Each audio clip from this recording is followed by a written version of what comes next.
तो गाइज अस्सलाम वालेकुम, कैसे हैं आप लोग। उम्मीद है आप लोग फिट होंगे, ज़बरदस्त होंगे, मज़े में होंगे, बढ़िया होंगे। और और बढ़िया तरीके से हमारे रिएक्शंस को एंजॉय कर रहे मेरा नाम है होंगे। It's Talha. Me Mohsin guys. Guys Ramanand Sagar ji की श्री कृष्णा एपिसोड नंबर 16 का पार्ट नंबर वन लेकर आ चुके हैं जो गाइस। गाइज लास्ट पार्ट था, लास्ट एपिसोड थी, वो बहुत ही इंटरेस्टिंग, बहुत ही कमाल की, बहुत ही अमेजिंग और एंड पे थोड़ी सी शॉकिंग भी थी। क्योंकि हमने लास्ट एपिसोड में देखा कि किस प्रकार कृष्णा जी का नामकरण हुआ नामकरण और उनका किस हो चुका है प्रकार गाइस। देवी देवता तीनों लोकों में किस तरह प्रसन्न थे। और दूसरा एंड पे शॉकिंग मोमेंट ये थी कि मोहसिन भाई। हम जानते हैं तलहा भाई के जो वासुदेव जी हैं वो सत्यवती हैं, और अब उन्हें अपने पुत्र आठवें पुत्र का रहस्य जब जानने को मिलने जा रहा है, और उधर से मामा कंस के सैनिक आठवें आ चुके पुत्र हैं। का रहस्य जानने को मिल चुका है, वही ना, और लेकिन मामा कंस के सैनिक उधर खड़े हुए थे, और वो हाँ अपनी पत्नी देवकी जी को बताने ही लगे थे कि तो उन्होंने इशारा किया तलहा भाई के सैनिक पहले से हैं। तो अब हम लास्ट में ये थे कि कहीं अब उन्हें क्लू तो नहीं मिल गया कि वासुदेव जी जानते हैं। लेकिन आप देखेंगे कि वासुदेव जी ने तो कहा था कि मेरे जिस्म के जितने मर्जी टुकड़े कर दो, मैं ये सत्य नहीं बताऊंगा। बिल्कुल। और उसके बाद अब जो सैनिक हैं वो लेकर जा ही रहे थे, वहाँ एपिसोड ख़त्म हुई थी। तो गाइस बिना देर की चलते वीडियो की तरफ और देते हैं रिएक्शन। देखते देखना हैं ये आगे है क्या कि होने जा अब रहा मम्मा है कंस गाइस। करने क्या वाला है वासुदेव जी के साथ।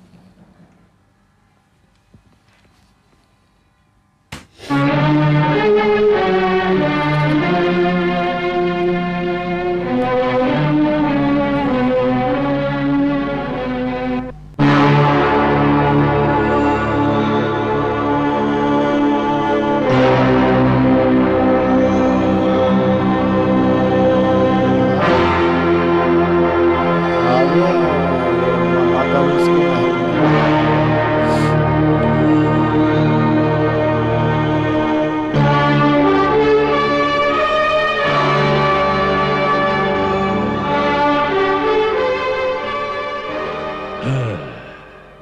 तुम जा सकते हो।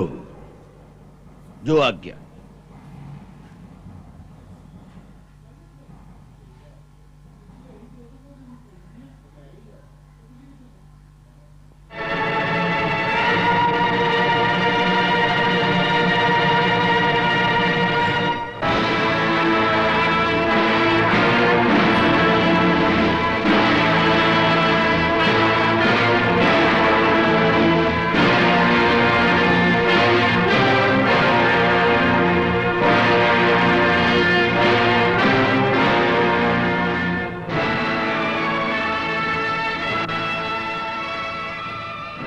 कुमार वसुदेव, तुम अपने आप को सत्यवादी कहते हो। हम्म। यदि तुम जैसा सत्यवादी झूठ बोले तो उसे क्या दंड देना चाहिए? दंड देने का काम तो राजा का है, सो ये राजा ही निश्चित करेंगे कि झूठ बोलने के लिए क्या दंड देना चाहिए। हाँ, इसका अर्थ यह है कि तुम ये बात स्वीकार करते हो कि तुमने झूठ बोला है। नहीं, मैं इस बात को स्वीकार नहीं करता कि मैंने कोई झूठ बोला है। तुमने अवश्य झूठ बोला है, और इससे इनकार करके एक और झूठ बोल रहे हो। जब उसे अपनी 8वीं संतान कहकर तुम लोगों ने उस कन्या को मेरे हवाले किया, तभी मुझे संदेह हो गया था कि इसमें अवश्य मेरे साथ कोई छल किया जा रहा है। तब मैंने स्वयं तुमसे पूछा था, क्या यह सत्य है कि कन्या का जन्म हुआ? तो उस वक्त तुमने अपनी छाती ठोक कर कहा था, हाँ ये सत्य है। क्या उस समय तुमने सत्य बोला था? हां, उस समय मैंने जो कुछ कहा था वो सत्य था। सत्य था। झूठ! तुम फिर झूठ बोल रहे हो। बार बार झूठ बोलने से असत्य सत्य सिद्ध नहीं किया जा सकता।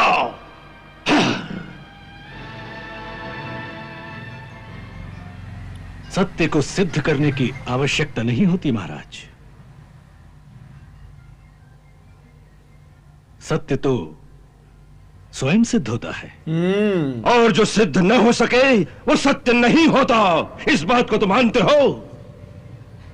आप कहना क्या चाहते हैं? यदि जो तुमने कहा वो सत्य था, तो जब उस कन्या ने मेरे हाथ से छिटक कर आकाश में अष्टभुजा देवी का रूप धारण करके कहा था कि तुम्हारा मारने वाला पैदा हो चुका है, क्या वो सत्य नहीं था? मामा का तुम दोनों में से किसका कथन सत्य था, तुम्हारा या उस देवी का? दोनों का। दोनों का ही कथन सत्य हो सकता है। क्या बात है। सत्य दो नहीं हो सकते, सत्य एक ही हो सकता है और सर्वदा एक ही रहता है। जो आज सत्य है कल भी वही सत्य होगा, यही सत्य की परिभाषा है। सत्य की परिभाषा बड़ी कठिन है महाराज। मनुष्य जितना जानता है, जितना उसका ज्ञान होता है, उसके लिए उतना ही सत्य है। क्योंकि ज्ञान अधूरा होता है, इसलिए मनुष्य के लिए उसका सत्य भी अधूरा हो सकता है। तो तुम अधूरा सत्य जानते हो, तो फिर पूर्ण सत्य कौन जानता है? पूर्ण सत्य तो केवल अंतर्यामी भगवान ही जानते हैं। अंतर्यामी। वैसे भी पूर्ण सत्य क्या और असत्य क्या, इसकी मीमांसा बड़ी जटिल है। वास्तव में संसार भी पूर्ण सत्य नहीं है। केवल माया के भ्रम में पड़कर हम संसारी लोग इसे सत्य मान रहे हैं। ये बात, क्योंकि योग माया प्राणी को जितना ज्ञान, जितनी बुद्धि देती है, प्राणी की दृष्टि में उतना ही सत्य होता है। इतना ही सत्य होता है। सो जितना ज्ञान मुझे था, उसके अनुसार मैंने केवल सत्य कहा था। हाँ, इन शास्त्र दर्शन की बातों में उलझाकर तुम मुझे धोखा नहीं दे सकते। हाँ, मैं जानता हूं कि तुमने अपना अष्टम पुत्र छुपा कर कहीं और भेज दिया है। हाँ, मैंने तुम्हारे वचन पर विश्वास करके उस दिन देवकी को जीवित छोड़ दिया था, परंतु तुमने अपना वचन भंग करके मेरे साथ विश्वासघात किया है। तुमने मेरे साथ छल किया है। तुम भीषण दंड के अधिकारी हो। मैं तुम्हारे इस लांछन का प्रतिकार करता हूं कि मैंने तुम्हारे साथ विश्वासघात किया है। मैंने अपने होश में तुम्हारे साथ कोई छल नहीं किया। वो भी क्रोधित हो गया वासुदेव, और इसके बाद ऐसे ही होना चाहिए। तो इसका अर्थ ये है कि तुम उस समय होश में नहीं थे। है? क्या अब होश में हो? अब कुछ बता सकते हो? हा?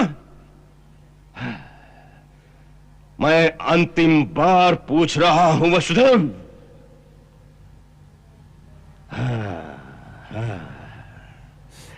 तो इसका अर्थ है कि तुम अब भी होश में नहीं हो। हाँ, पर मुझे पूर्ण विश्वास है देवकी अवश्य होश में होगी। मैं उसी से पूछता हूं कि तुम्हें अपना पुत्र अधिक प्यारा है या पति? तब तक तुम्हें फिर से कारागार में बंद करके होश में लाने का प्रबंध करता हूं। सेनानायक। जी महाराज। इसे कारागार में बंद कर दो, और से जब ये कारागार- कहे इसे होश आ गया, तब हमारे सामने उपस्थित करना। जाओ, इसे ले जाओ। ये क्या है मम्मा का, ये पागल तो नहीं है? ये क्या है? फिर से कारागार में डाल रहा वासुदेव गाइस।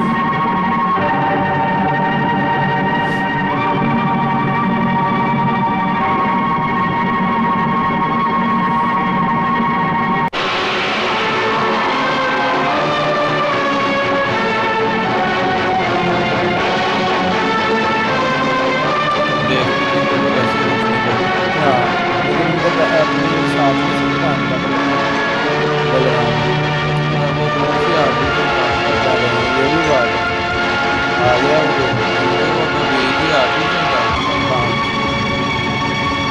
उसके मायने में ये नहीं है ना कि कोई भी पुत्र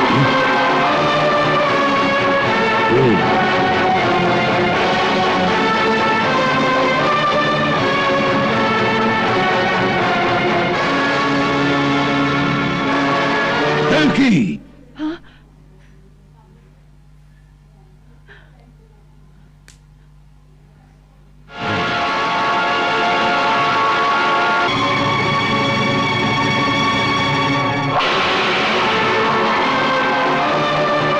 देवकी, मैं एक ही बात पूछने आया हूं।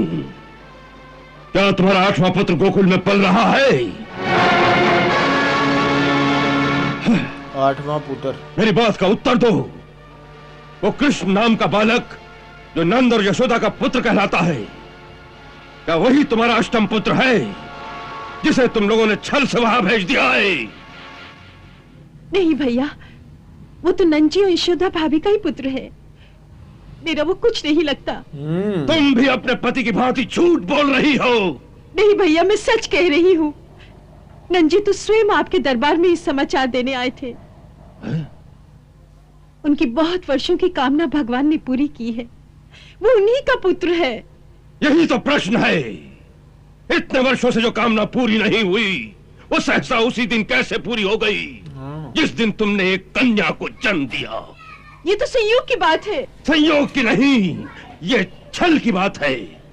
ओ तो गाइस यहाँ खत्म हुआ ये पार्ट। मामा कंस की बुद्धि बांध हो चुकी है। सही बात है कि उसको कुछ मोहसिन भाई सूझ ही नहीं रहा। वो एक ही बात के पीछे पड़ा हुआ है, 8वीं संतान। और उसको शक भी हो चुका है ना, जब महर्षि गए हैं वहाँ और नामकरण हुआ है, ये सारी चीज़ों से शक हो चुका है। और ऊपर से वासुदेव जी को अगर थोड़ी देर पहले देखा जाए तो उनको कुछ भी नहीं था पता। ये तो अभी थोड़ी कुछ देर पहले ही गुरुजी ने बताया। मामा कंस बात उस समय की कर रहा है जब कारागार में थे। उन्होंने कहा तब तुमने मेरे साथ झूठ बोला। उन्होंने कहा तब मैं झूठ नहीं बोला, कहते तब मैं होश में ही नहीं था। बिल्कुल ठीक है। तो उन्होंने कहा इसको कारागार में डालो, जब होश में आ जाए तो तब इसको लेकर आओ। और उसके बाद देवकी जी के पास आ गया। ओ अबे तूने इतना उनके सामने उनकी संतानों को पटक पटक के मारा है और उसके बाद इतनी देर कारागार में रखा है, तो अभी भी तूने फिर कारागार में डाल दिया है। ये इंसान है कि क्या? राक्षस? राक्षस भी इससे अच्छे होते हैं यार मामा कंस से। और उसके बाद देवकी जी के पास आकर भी यही पूछ रहा है। वो कह रहे हैं कि नहीं, वो उन्हीं का पुत्र है, क्योंकि देवकी जी को पता ही नहीं पता। सही बात है। तो गाइज अब यहाँ कृष्णा जी की सीरीज में यहाँ तक सिचुएशन काफी क्रिटिकल हो चुकी है कि आगे होने क्या वाला। मामा कंस की कुंडी खरक चुकी है। हाँ, मामा कंस तो हिल चुका है। जैसे ही कृष्णा जी का जन्म हुआ है, मामा कंस तब भी हिल चुका हुआ था।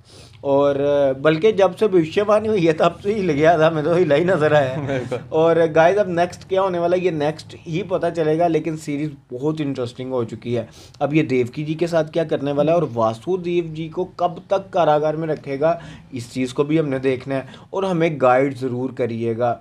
और ज़्यादा से ज़्यादा व्यूवर्स को इस चैनल पर लेकर आने का मकसद यही होता है कि ज़्यादा से ज़्यादा जो हमारे व्यूवर्स हैं वो हमें नई सीरीज से रिलेटेड गाइड कर सकें और हमारे रिएक्शन से एंटरटेन भी हो सके। अगर आपको ये वीडियो अच्छी लगी तो इसको लाइक, शेयर, कमेंट और हमारे चैनल को ज़्यादा से ज़्यादा सब्सक्राइब कीजिएगा। मिलते हैं नेक्स्ट वीडियो नेक्स्ट पार्ट के साथ। Love you.